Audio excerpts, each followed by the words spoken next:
अस्सलाम वालेकुम वरहमतुल्लाहि ताला वबरकातुहू। उम्मीद करता हूँ तमाम सुन्नी हनफी बरेलवी आफिस से होंगे, बखैर होंगे। अल्लाह पाक आप सबको शाद आबाद रखें। वीडियो ज़्यादा लंबी ना करके मैं शॉर्टकट में अर्ज़ ये करना चाहूँगा कि मैं आपको कुछ दिखाना चाहता हूँ, क्योंकि देवबंदी लोग कहते हैं ना कि फातिहा का खाना शिरक है, फातिहा का खाना हराम है, फातिहा का दिलाना हराम है, न जाने क्या क्या कहते हैं। मैं आपको दिखाऊँ, उनके नज़दीक देख लीजिए जायज़ है, लैट्रिन खाना उनके नज़दीक जायज़ है। देखिए आप इसमें देख सकते हैं मुसन्निफ़, ये बहश्ती ज़ेवर किताब का नाम, मुसन्निफ़ है इसका हकीम उल उम्मत मौलाना अशरफ अली थानवी साहब। ठीक, अब इसके देखेंगे हिस्सा दोम में, वो हिस्सा अव्वल था, अब ये हिस्सा दोम देखिए, बहश्ती ज़ेवर हिस्सा दोम। अब इसमें भी देख लीजिए मुसन्निफ हकीम उल उम्मत मौलाना अशरफ अली थानवी साहब, बोले तो गांडवी साहब। ठीक है, और आगे इसके सफ़ा नंबर 70 पे देखिए आप, और सफ़ा नंबर 70 है इसका, और मसला नंबर 26 है। अब आप देखिए लिखा हुआ है मसला नंबर 26, हाथ में कोई नजिस चीज़ लगी तो उसको किसी ने ज़बान से 3 दफ़ा चाट लिया तो भी पाक हो जाएगा, मगर चाटना मना है। या छाती पर बच्चे की कै, बोले तो उल्टी का दूध लग गया, फिर बच्चे ने 3 दफ़ा चूस कर पी लिया, वो पाक हो गया। माज़ल्लाह रब्बिल आलमीन, आमीन बोलिए। देखिए इनकी इतने बड़े हरामी हैं ये देवबंदर कि मैं क्या बताऊं। इनसे बचते रहिए और हमको सपोर्ट करिए, खूब फॉलो करिए और कमेंट भी करिए। देखिए अभी जो मैंने किताब आपको दिखाई है, अगर कोई इसे गलत साबित कर दे 10,000 रुपये का इनाम दूंगा। कोई भी देवबंदर हो, कोई भी वहाबी हो, ठीक है। तो अगर ये किताब उसने अगर गलत साबित कर दिया कि नहीं ये अशरफ अली थानवी साहब का नहीं है, उनके नज़दीक ये जायज़ नहीं है, तो मैं उसे 10,000 रुपये इनाम दूंगा। सही बता रहा हूँ। और अगर साबित नहीं कर पाए तो लल्ला फातिहा को बिदात कहना छोड़ दो, ठीक है। मज़ारों पर जाने को बिदात कहना छोड़ दो। भाई साले गू खा लो साले, तुम्हारे नजर जब गू जायज़ है, साले तुम फातिहा को बिदात बताते हो। हाँ, खबीस की औलाद कहीं के, मेरा दिमाग खराब हो जाता है साले। कमेंट में क्या बोलते हो कि तुम बात कर लो। अभी तो एक साहब को नंबर दिया मैंने, अब वो हमसे कॉल के, अभी उस रिकॉर्डिंग को भी डालूंगा इंशाल्लाह जल्ला शानू।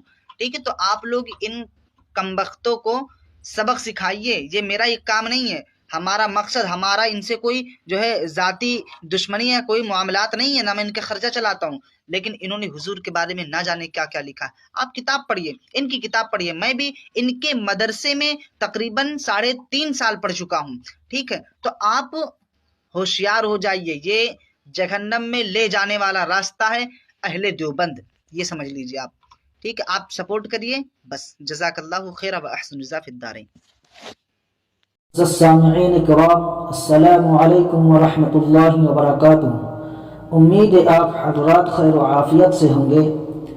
आप सामईन ने अभी बरेलवी मकतब फ़िक्र के एक जाहिल शख्स की वीडियो समाअत फरमाई, जिसमें आपने देखा और सुना कि ये बेवकूफ़ इंसान, अक़ल से पैदल इंसान हकीम उल उम्मत मौलाना अशरफ अली थानवी रहमतुल्लाहि अलैह पर बकवास कर रहा है, उनको और देवबंदियों को गाली दे रहा है। जी, इसका नाम महताब रज़ा बरेलवी है, जो कि इल्म से बिल्कुल माजूर है। सामईन, मैं जब भी इसके पास फ़ोन करता हूँ बात करने के लिए, तो ये बदबख्त पहले ही बोलने लगता है कि मैं हाफिज़ नहीं हूँ, आलिम नहीं हूँ, मैं बात नहीं कर सकता। और ये बात हकीकत है। ये महताब रज़ा ना हाफिज़ है ना आलिम है, बस चंद दिन मदरसे की रोटी तोड़कर बरेलवियत को बदनाम करने का ठेका ले लिया और इस काम में कामयाब भी हो गया। खैर, इसके साथ जो हुआ वो अल्लाह की तरफ से है, अल्लाह इसको ईमान की दौलत से नवाजे। दोस्तों, अब आते हैं असल मुद्दे पर। आप सामईन ने इसकी वीडियो देखी, उसमें ये कह रहा है कि मौलाना अशरफ अली थानवी रहमतुल्लाहि अलैह ने एक मसला लिखा है अपनी किताब बहश्ती ज़ेवर में। लिखा है, हाथ में कोई नजिस लगी तो उसको किसी ने ज़बान से 3 दफ़ा चाट लिया तो भी पाक हो जाएगा, मगर चाटना मना है। छाती पर बच्चा के कै का दूध लग गया, फिर बच्चे ने 3 दफ़ा चूस कर पी लिया, वो पाक हो जाएगा। ये पढ़कर सुनाने के बाद महताब रज़ा साहब साथ में ये भी कहते हैं कि माज़ल्लाहि रब्बिल आलमीन, देखिए इनके इतने बड़े हरामी देवबंदर की मैं क्या बताऊं, इनसे बचते रहिए। दोस्तों, इसकी इन लायानी बातों से साफ पता चलता है कि ये एक नंबर का घटिया और गिरा हुआ जाहिल इंसान है, और यही हकीकत है। दोस्तों, महताब रज़ा बरेलवी मौलाना अशरफ अली थानवी रहमतुल्लाहि अलैह की किताब को दिखाने के बाद देवबंदियों को गाली भी दी है। दोस्तों, महताब रज़ा ने इबारत पढ़ने के बाद कहा कि ये ऐसे हैं वैसे हैं, اب میں آپ کو لے چلتا ہوں مہتاب رضا کے پیر و مرشد، بریلویت کے امام، بریلویت کے بانی احمد رضا کی کتاب فتاوی رضویہ کی طرف۔ جی ہاں، فتاوی رضویہ جو مہتاب رضا کی مسلک کی مانی جانی کتاب ہے۔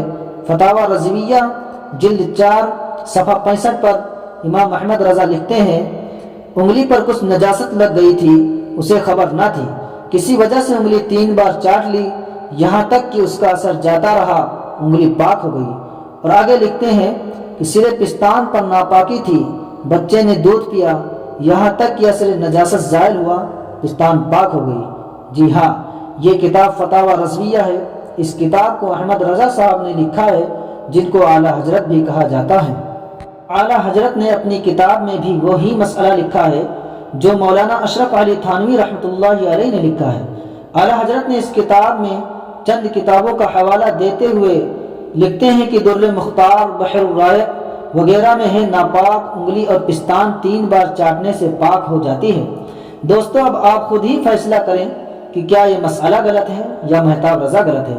مہتاب رضا نے اپنے ہی مجدد کی کتاب کو نہیں پڑھا ہے، جو مسئلہ ان کے بریلوی مولانا بھی لکھتے ہیں اور اس کو جائز کہتے ہیں، وہی مسئلہ دیوبندی علماء کی کتاب سے نکال کر مہتاب رضا عوام کو دکھا کر گمراہ کرنے کی کوشش کر رہا ہے۔ مہتاب رضا نے تبصرہ کرتے ہوئے دیوبندی حضرات کو گوخور کہا، لیکن مہتاب رضا یہاں آ کر پھنس گئے، کیونکہ جس مسئلے کی وجہ سے مہتاب رضا نے دیوبندیوں کو گوخور کہا ہے، اسی مسئلہ پر یہ خود بھی عمل کرتے ہیں۔ میرے پیر و مرشد مولانا اشرف علی تھانوی دامت برکاتہم العالیہ نے مسئلہ کو واضح کرنے کے بعد آگے منع بھی کیا ہے کہ چاٹنا منع ہے، لیکن اعلیٰ حضرت نے منع نہیں کیا۔ انہوں نے کہا ہے چاٹ لو پاک ہو جاؤ گے۔ میرے مولانا نے جو دیوبندی ہیں، انہوں نے سمجھداری سے مسئلہ بیان کرنے کے بعد منع کر دیا کہ چاٹنا منع ہے، مطلب چاٹو نہیں دھل لو، یہ بتایا۔ لیکن اعلیٰ حضرت صاحب نے منع نہیں کیا ہے، انہوں نے کہا ہے کہ چاٹنے سے پاک ہو جاتا ہے۔ خیر، مسئلہ جو بھی تھا وہ بیان ہو گیا، لیکن مہتاب رضا نے جو کہا ہے کہ دیوبندی گو کھا لیں، فاتحہ کو بدعت کہنا چھوڑ دیں، مزاروں پر جانے کو بدعت کہنا چھوڑ دیں، گو کھانا ہو تو کھا لو، تمہارے نزدیک جائز ہے۔ اگر مہتاب رضا صاحب کی سمجھدانی سے دیوبندی گوخور ہوئے تو مہتاب رضا بھی گوخور ہوئے، اور جو بھی بریلویت کو مانتے ہیں، جو بھی اپنے آپ کو بریلوی کہتے ہیں، وہ سب لوگ گوخور ہوئے، کیونکہ وہی بات ان کے مولانا بھی کتاب میں لکھے ہیں۔ اب کون بریلوی ہے جو اعلیٰ حضرت کے اس مسئلے کا انکار کر کے اعلیٰ حضرت کو ماننے سے انکار کرے گا؟ بھائی، تمہارے یہاں تو گو کھانا جائز ہے، اور دیوبندی کے مولانا نے صاف منع کر دیا، لگ جائے تو دھل لو۔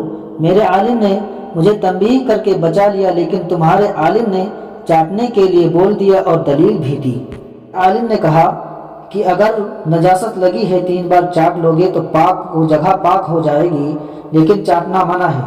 اب مہتاب رضا جاؤ، تم گو کھاؤ، گو چاٹو اور عوام کو گمراہ کرنا بند کر دو۔ مہتاب رضا کی لایانی اور لفاظی باتوں کی طرف مہتاب رضا نے دیوبندیوں کو گالی دی ہے، کہا ہے یہ اتنے بڑے حرامی ہیں یہ دیوبندر، اور یہ گالی دے کر مہتاب رضا صاحب نے اپنے ہی پیر پر کلہاڑی مار لی۔ اب میں دکھاتا ہوں کون حرامی ہے اور کون حلالی۔ دوستو، یہ دیکھیں فتاوی رضویہ جلد نمبر 22 صفحہ نمبر 215 ہے، نے لکھی ہے۔ اس میں اعلیٰ حضرت لکھتے ہیں کہ فحش بکنا منحوس ہے۔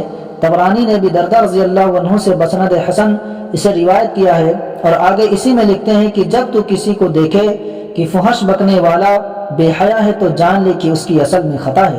مطلب یہ ہے کہ جب تم کسی کو دیکھو یہ گندی بات کر رہا ہے یا گالی دے رہا ہے تو سمجھ جاؤ اس کی اصل میں خطا ہے، یعنی یہ اپنے باپ کی اولاد نہیں ہے، ناجائز اور حرامی اولاد ہے۔ اب اعلیٰ حضرت کے اس فتوے کی زد میں مہتاب رضا صاحب آ گئے۔ مہتاب رضا نے دیوبندیوں کو حرامی کہا، گالی دی ہے، اور گالی فحش بات ہے، گندی بات ہے، اس لیے مہتاب رضا اعلیٰ حضرت صاحب کے فتویٰ سے حرامی ولد زنا اولاد ہوئے۔ آپ حضرات کو معلوم نہیں تھا کہ مہتاب رضا حرامی اور ناجائز اولاد ہے، لیکن آج سب کو پتہ چل گیا۔ اب آپ سبھی ہوشیار ہو جائیں، اس کمینے سے، اس فتنے سے رہیں، اور اپنے ایمان کی سلامتی کے لیے اللہ سے دعا کرتے رہیں، اور خود غور کریں جس چیز کو بریلوی جائز کہتے چلے آئے اور اس پر عمل کرتے ہوں تو یہ گوخور نہیں ہوئے، اور اسی مسئلے کو دیوبندی جائز کہہ دے تو بریلویوں کے نزدیک گوخور ہو گئے۔ جہالت کی بھی حد ہوتی ہے۔ آپ رضا کو مخاطب کرتے ہوئے اس شعر سے اپنی بات کو ختم کرتا ہوں کہ مہتاب رضا یہ کھیل نہیں ہے بچوں کا، اس میں تیل نکل آتا ہے اچھے اچھوں کا۔ اللہ تعالی ہم سبھی کو کہنے سننے سے زیادہ عمل کی توفیق عطا فرمائے۔ السلام علیکم ورحمۃ اللہ وبرکاتہ۔